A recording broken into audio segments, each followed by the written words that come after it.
So the aim of doing these sessions is to talk about some real-world examples of innovation that's already out there.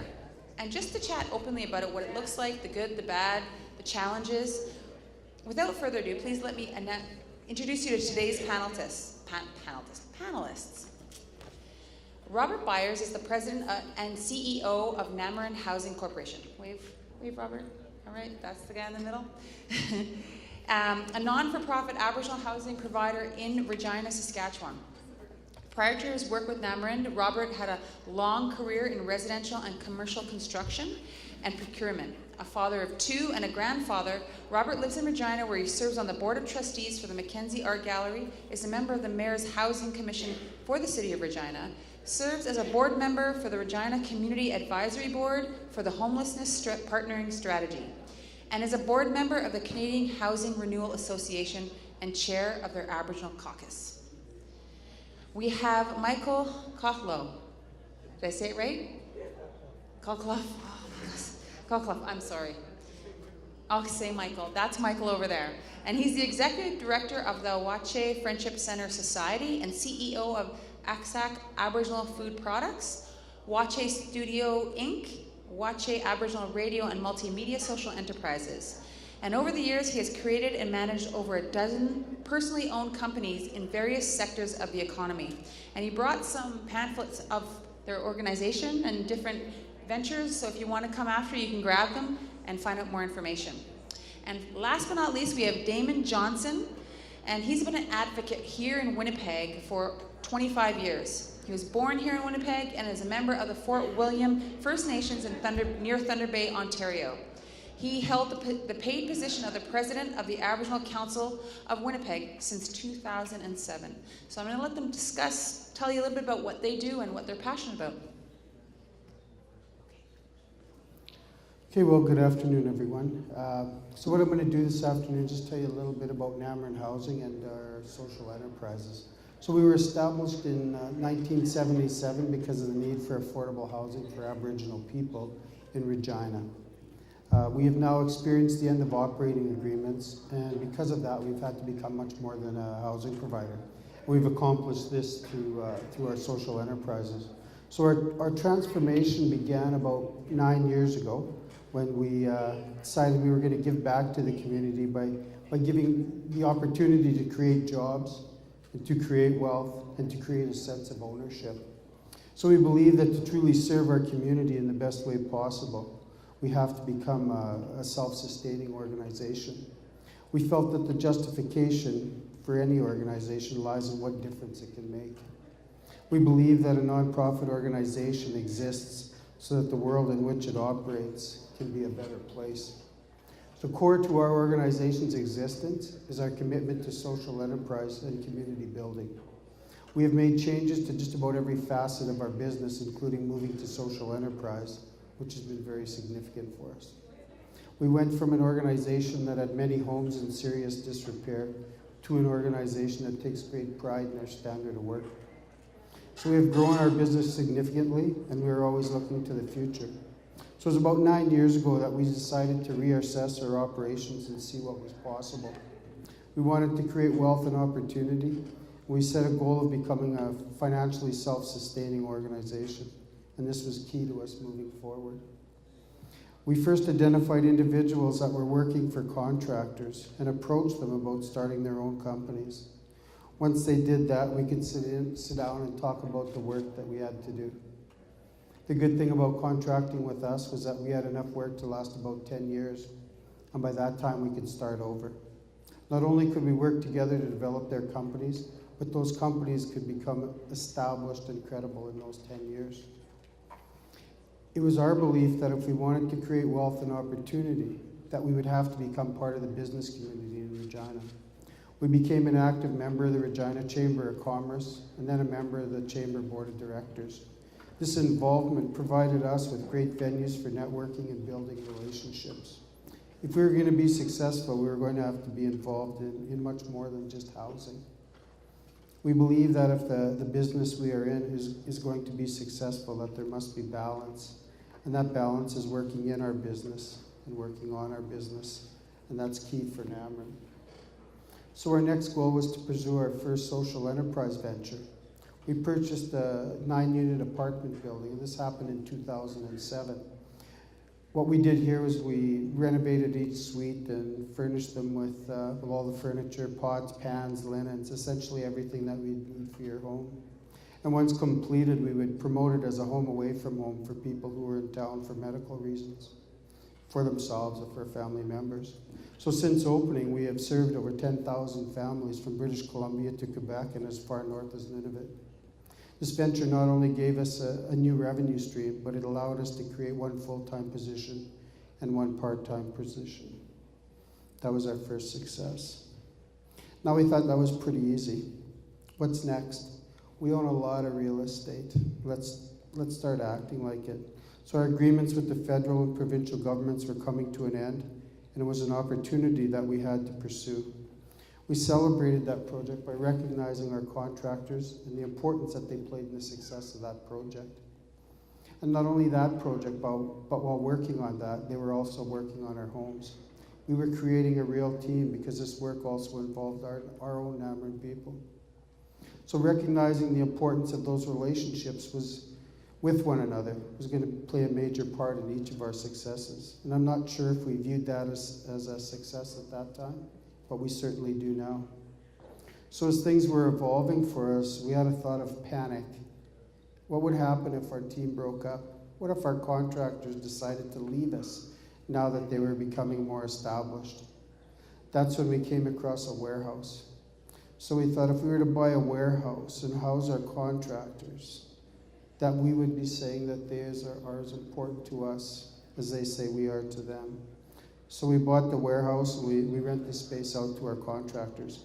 The size of the space has allowed us to maximize our purchasing power as well, purchasing all the materials that contractors use in our homes. This place is in what we think a prime location, and it came with 8 city lots, a good investment for us, and we think it was another success.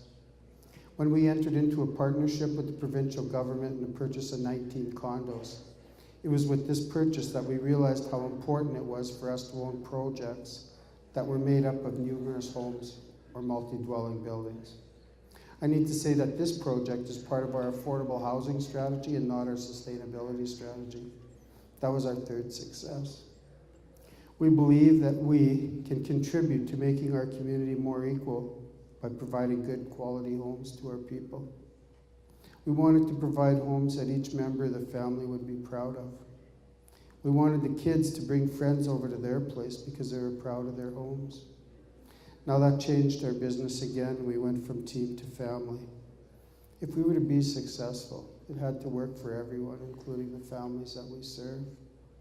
So now we're thinking things are going pretty good. What's next? We were always on the lookout for opportunities, and that would help us get to our goal. So we started to look for a mall. We looked for over a year, and we found a mall, and as luck would have it, it was across the street from our office. We purchased that mall, and we think that was success number 4. So now we were mall owners, and our anchor tenant was a Regina Community Clinic. We saw that they didn't have a pharmacy. We thought they could use a pharmacy.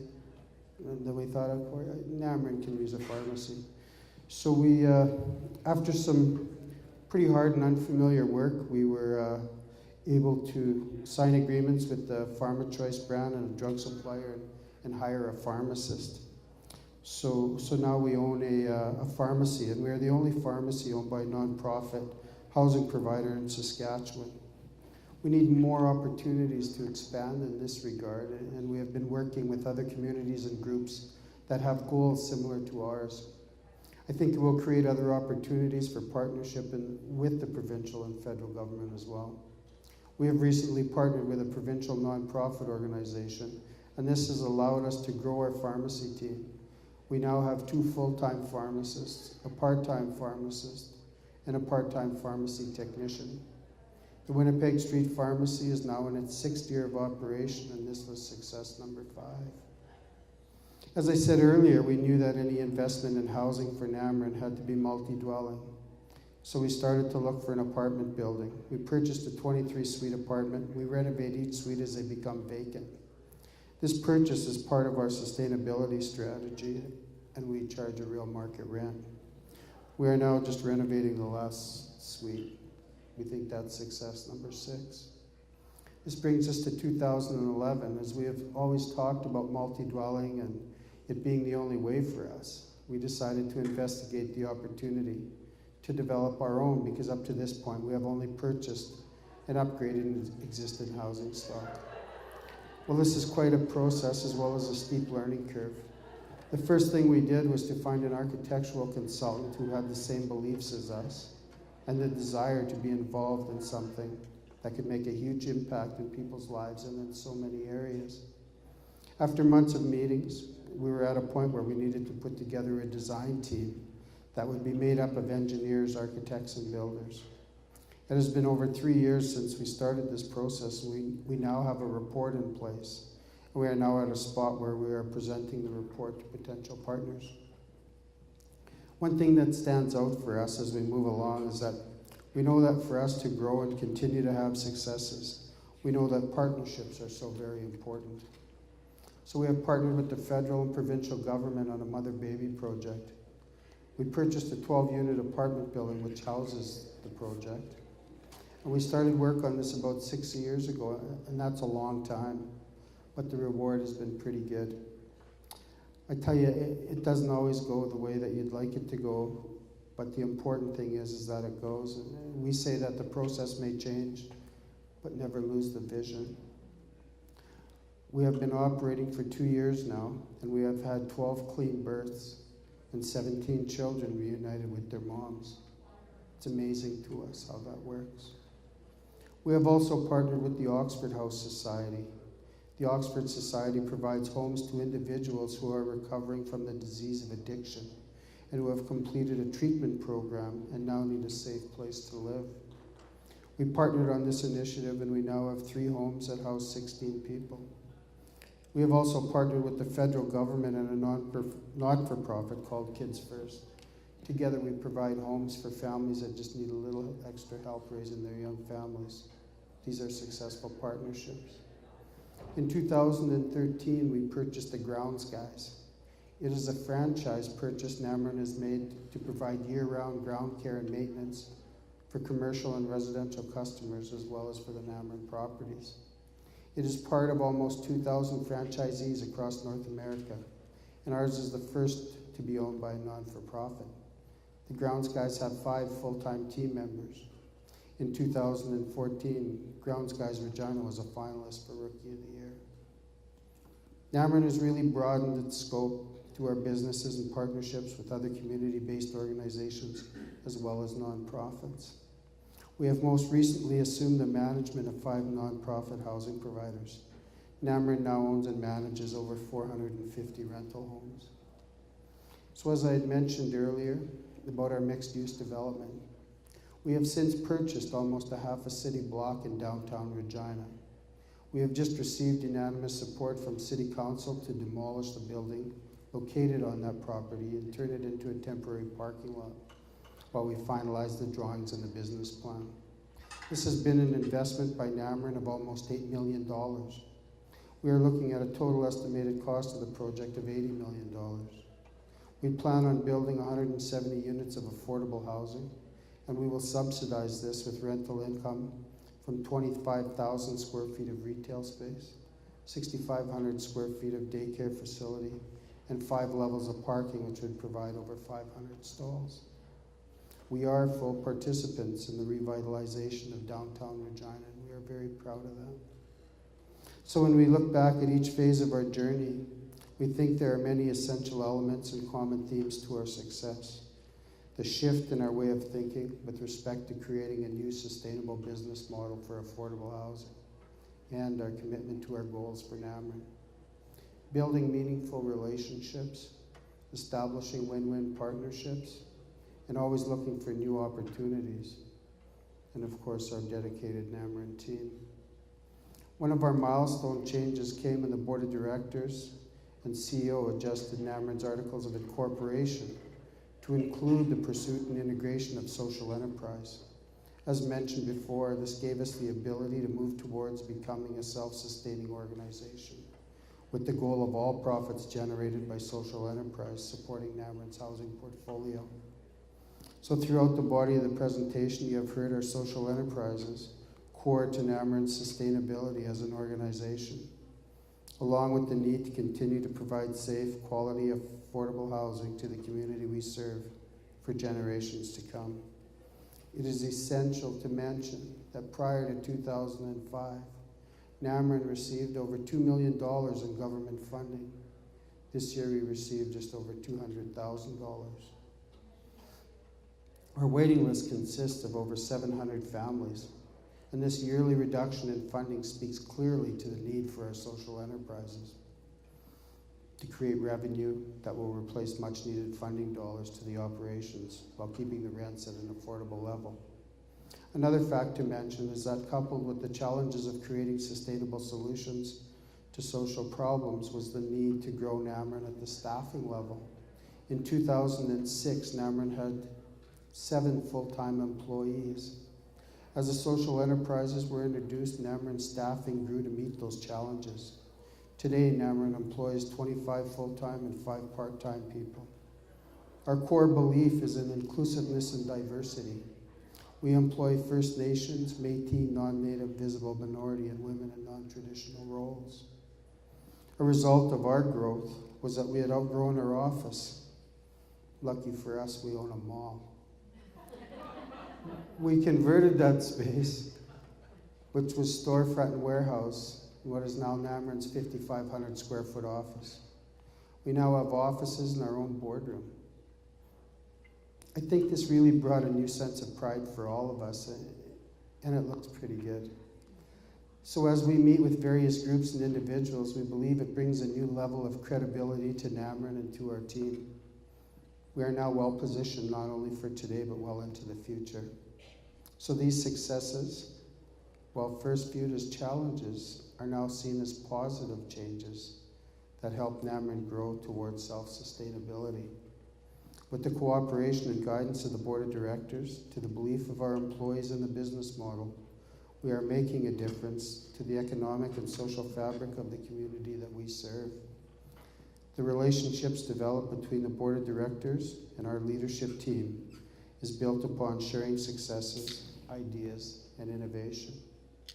So our board is aware of the important role that they play in the future of NAMRIN and that their time and experience is appreciated.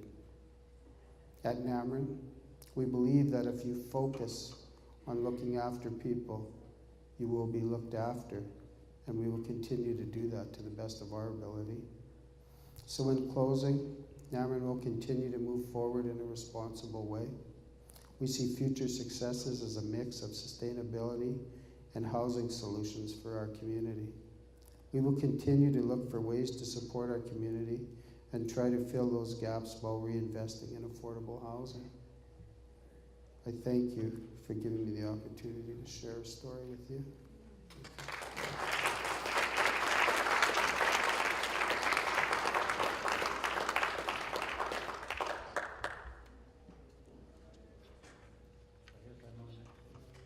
Can you hear me all right?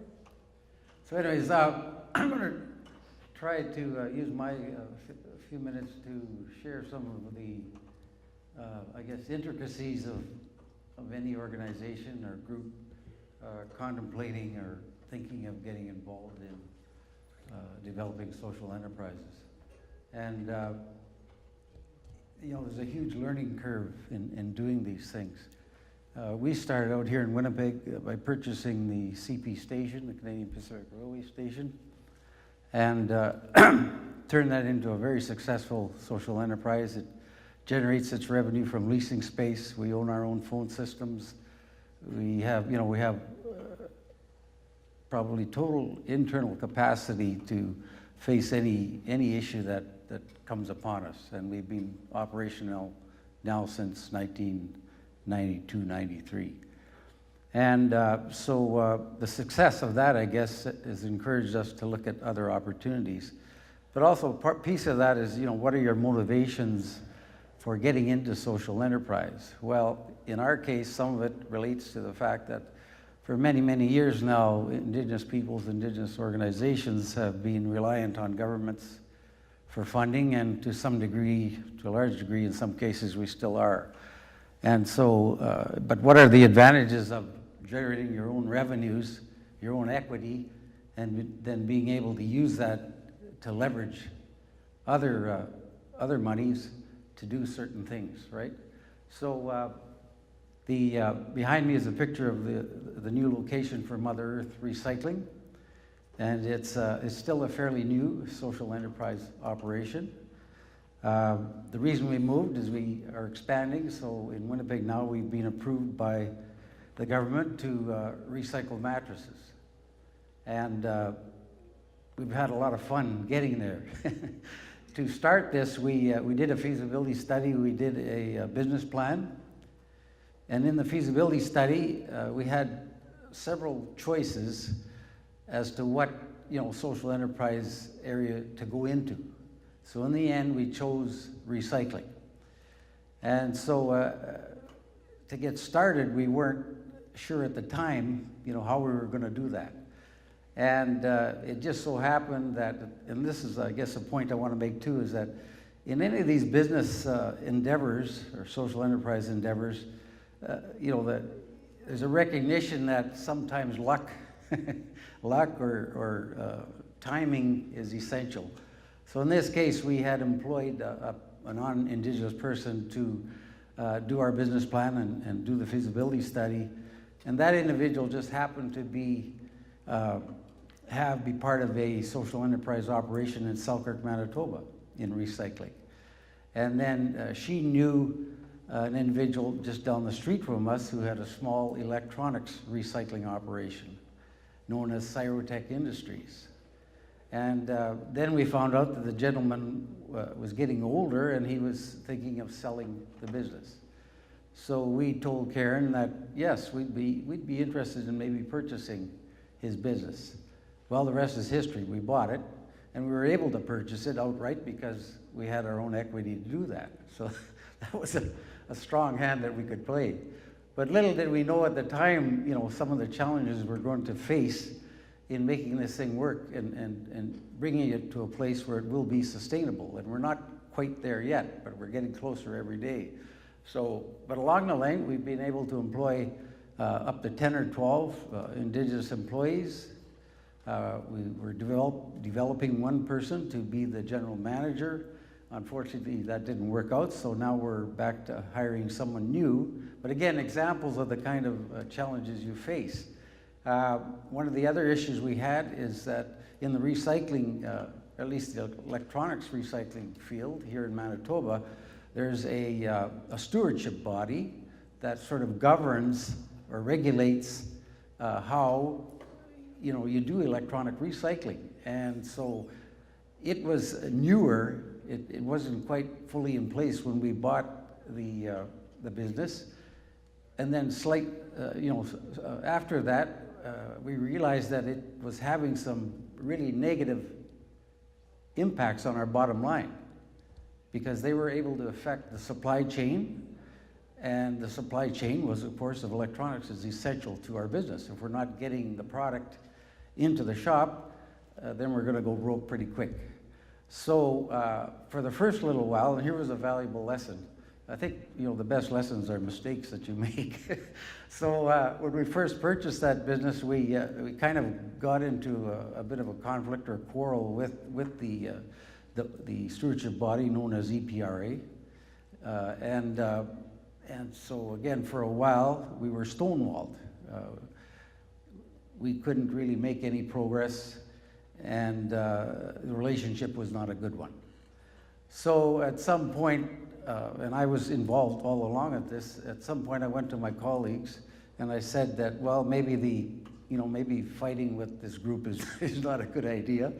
Maybe we should change our tactics. So let's sit down with them and see if we can't get to a better place. And we were able to do that. So now we have a really good, positive relationship with the EPRA, and that has benefited Mother Earth. In fact, it changed our business platform in the sense that we moved from shipping some of the materials for recycling down east by truck, which was very expensive, to shipping locally to their operation, or local operation, that is now relocated to near Ely, Manitoba. So, and now we're transporting with our vehicles, we're doing pickups for them over and above what we produce. So that's generating more revenue for the social enterprise.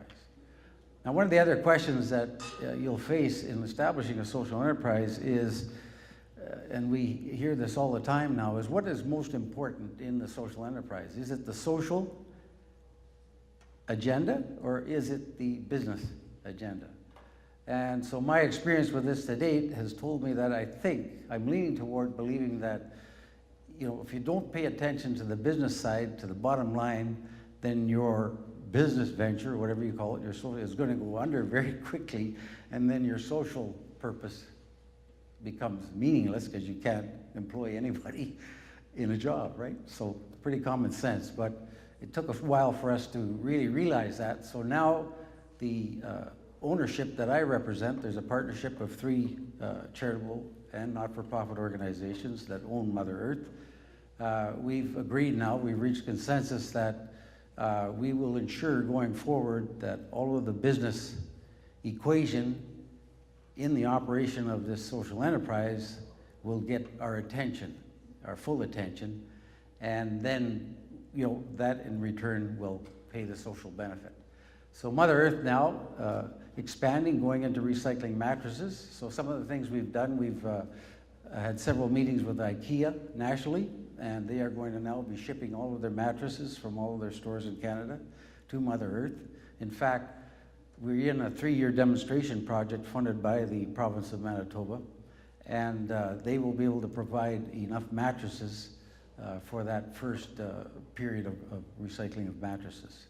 And then it's our intention to grow the business to be able to recycle the mattresses province-wide. So we've found a niche for Mother Earth that we will be the only player in that niche. So that's a strong business case as well. Now, also in the back of our mind, Mother Earth, Inc. is really an umbrella for any environmental or recycling opportunity that we may identify going forward. So again, another important element of our business operation is to look at, to identify, to do some research and identify within that whole area of environmental stewardship or recycling, new opportunities to recycle products that are not currently being recycled in Manitoba, or where there's room for more companies to recycle those products. And so we are, doing our due diligence in that area as well. So Mother Earth is still considered a fledgling social enterprise, but it's showing a lot of promise right now. We're really excited because on the social side of the spectrum, Winnipeg has one of the largest per capita populations of Indigenous people in the country. We're approaching 100,000 by 2020. We're probably close to that now because the census, as you know, is not as good as it once was, but fortunately they've now restored the long-form census, so I hope our numbers will get better. But in that population, of course, we all know there's huge issues with poverty, with unemployment, with over-incarceration, with child and family, so there's no shortage of individuals who need employment, who need their first job, who need the chance to learn, how to work, to develop a work ethic, to show up on time, all of those issues that we face socially in trying to move our people from being on employment or social assistance and then getting a job. And then already we've demonstrated with Mother Earth, we've had some of our employees go on to better jobs already with other employers. And then we see other developmental opportunities. So with the expansion into recycling mattresses, we're probably going to be able to create another 6 or 8 jobs. And then again, I've already, in our role as the council, we do some of that research. So we've already identified going forward some new social enterprise opportunities that we're going to start laying the groundwork for. So I want to finish in just saying that personally, I'm sold on social enterprise as a valuable new tool for charitable and not-for-profit organizations to strengthen their overall platform and to provide more opportunities and options going forward for those organizations.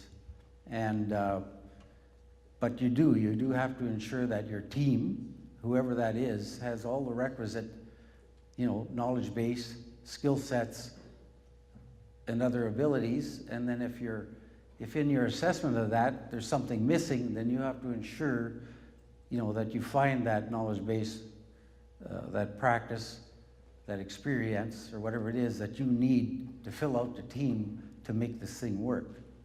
And you have to be prepared to, to have some, I don't call them failures, but as I said, make some mistakes and learn from those mistakes, because that's really valuable too, because it helps everybody who's involved in the thing to grow and learn, and that's an essential part of it as well.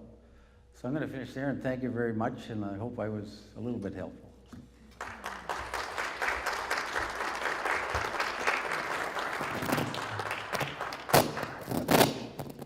Hello, everyone. Are we on here? I think I can hear my echo now. I get tired of sitting. My name is Michael, Watcher Friendship Center from the Comox Valley on Vancouver Island, as I was introduced. The focus of our companies that we start have a social purpose to them. In the Constitution, in the bylaws, they're all created around a social purpose, several social purposes.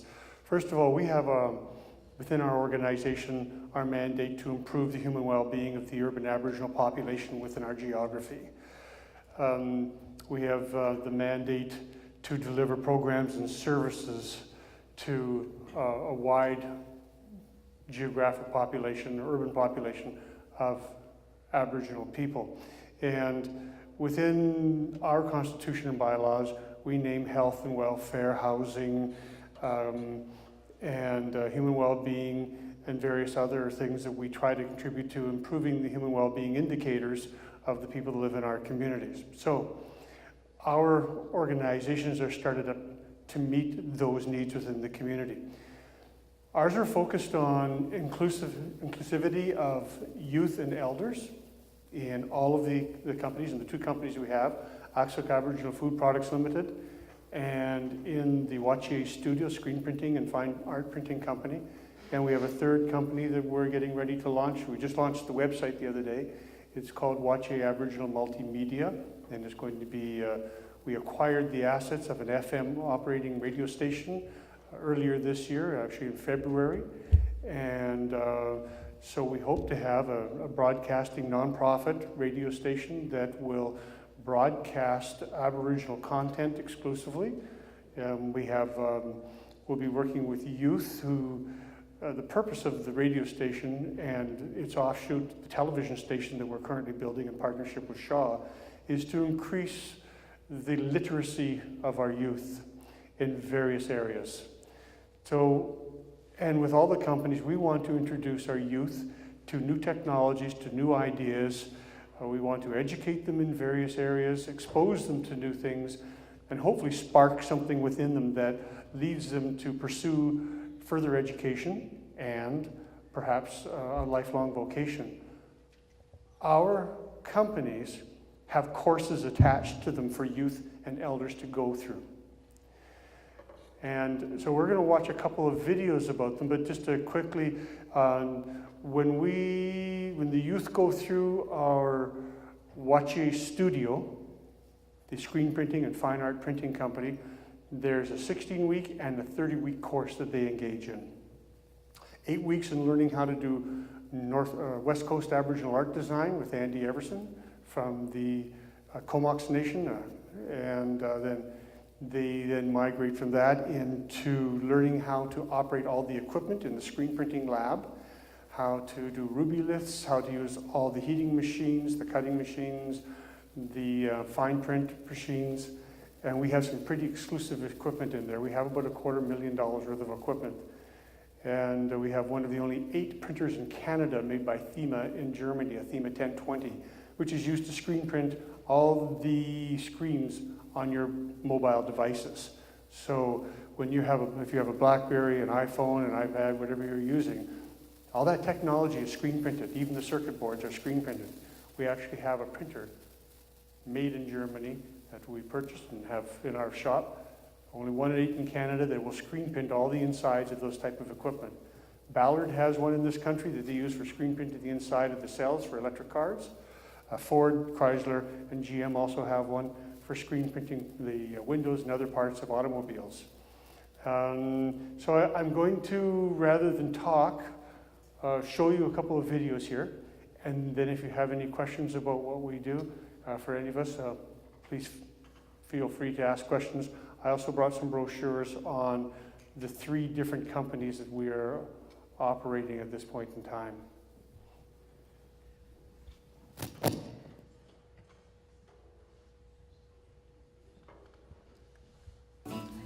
Clean, strong sweep. Lift the screen, and wow, one perfect print. On the site of Vancouver Island's oldest printers, the Comox Valley Free Press is now Wattier Studio, a high-end printing operation with textile, graphic, and industrial screen printing presses.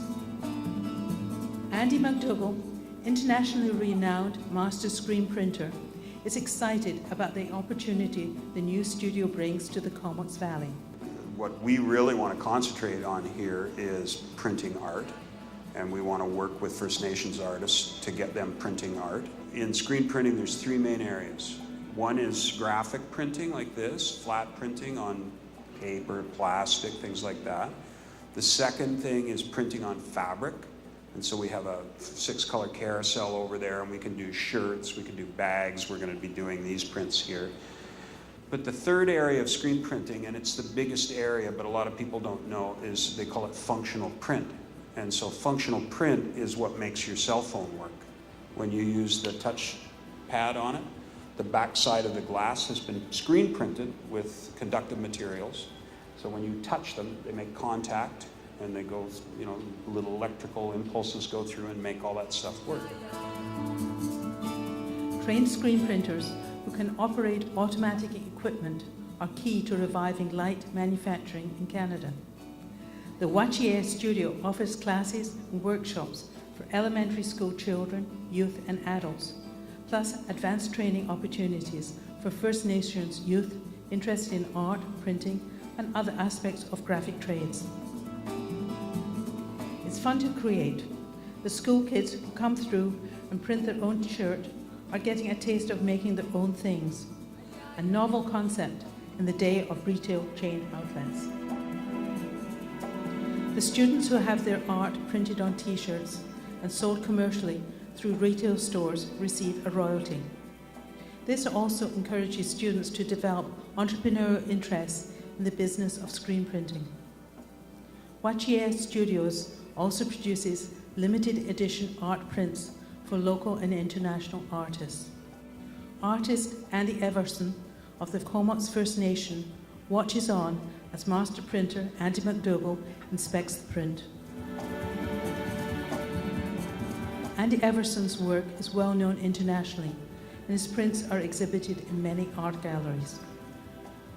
Screen printing is an art, a craft, a technology, and a business opportunity. The Wattier Studio is looking forward to becoming, on this site, the premier screen printing centre on Vancouver Island and in Canada, in the Comox Valley and Kate Brown.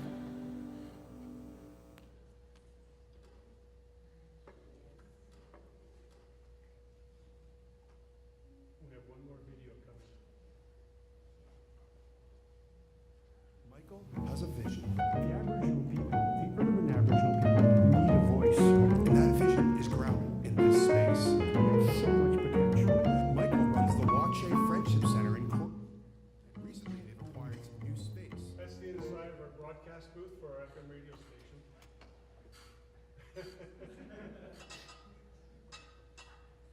Which seems full of potential. I can see the radio station as being an incredible opportunity. The center has been around for 20 years now.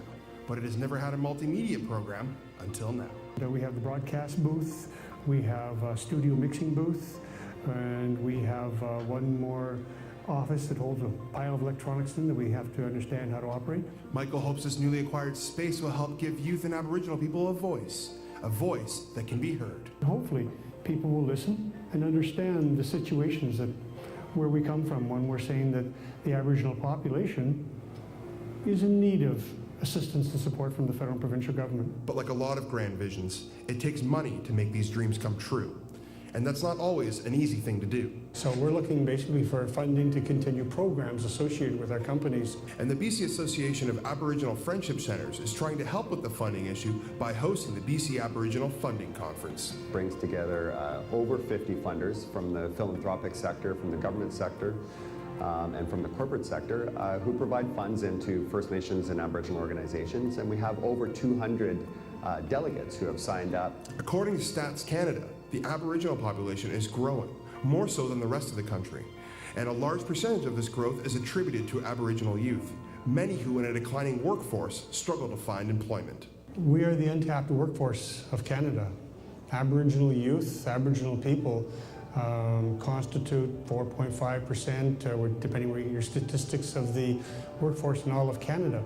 And that's why Michael is here trying to drum up funding for his multimedia program Up Island in hopes of providing skills to his students that can be transferred into the Canadian workforce. So we have a fully operational FM radio station. We do not have a license to broadcast.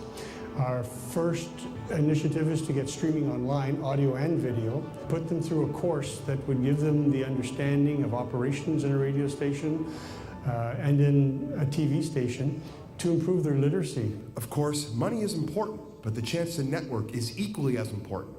It's a chance to connect, face to face, and share both knowledge and experiences. Networking is all of it. This is a great opportunity to have face-to-face time with various people. And so there's people that I've talked to on the phone or I've emailed.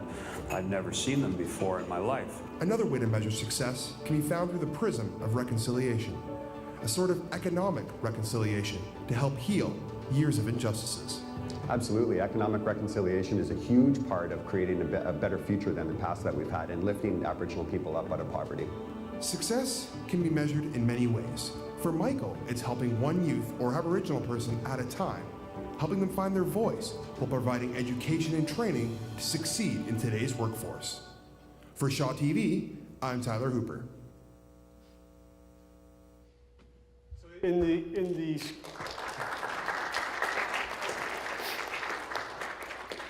Thank you. In the screen printing division, we employ 5 people, and we have an organization or cooperative called One Tribe that the elders and the youth belong to. There's anywhere between 14 to 20 youth presently in One Tribe.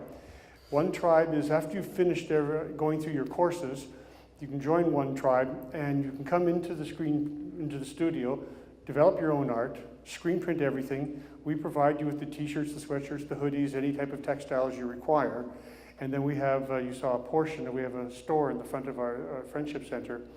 And when Target went out of business, I went down and purchased all sorts of equipment for hanging clothes on. So we have a very large display that takes up several hundred square feet. And there's anywhere from 14 to 20 youth that hang their clothing and they've screen printed and designed. The price tags are on there. There's a till there. We take credit cards and cash, of course.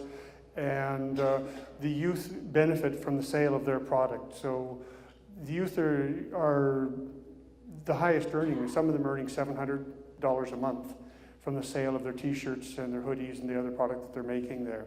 So anywhere from $50 to $700 a month we're seeing going out for over 14 to 20 youth. And that is empowering them it's giving them some discretionary income. It's showing them that they can make something that can be sold and that the public appreciates. The elders are also making product. They do aprons and barbecue aprons and other textiles that they can sell. You saw a Tlingit blanket being actually screen printed there for a potlatch. And so we can make big, large shawls. The blanket was be done in black and white. They're going to then be taken and hand painted. So that's sort of the screen printing side. We also have an incubator system, 4 offices for artists to come in and use free of charge. We also have each office that has a computer, a fax, a color printer, telephones, all free of charge. They can come in, they can manage their businesses from there. They can come and talk with me or Andy and get some insight into entrepreneurial activities and any knowledge they need for handling their inventory or cost margins, how to basically operate a business. And is that our time up? Or is that a fire alarm? Okay, so I'll just wrap that up. So we have, that's sort of the screen printing side. And then the Aksuk foods, which you didn't see a lot about, but you did receive in your welcoming bags here, chocolates from our food company, Aksuk Aboriginal Foods. We also manufacture a line of 6 teas, and then our new project, as you see on there, Watching Aboriginal Multimedia, we've launched our website. We're providing audio video services, digital duplicating, and just like these fellows here that are recording this venue, we're providing such a service in our valley. We just spoke with the Kwagilth District Council and the Musqueam-Wet'suwet'en Tribal Council, so the Kwakwala speaking nations that had the AGM this summer in our community, and I explained to them that next year we can audio and video live stream the AGM of all the nations when they come together. That's about 30 First Nations chiefs and councils. And instead of having to worry about band members coming down to see and participate in the AGM, we can stream it out live on the internet and you'll be able to participate from your home via a computer. So there's some of the things we're doing. Thank you for your time.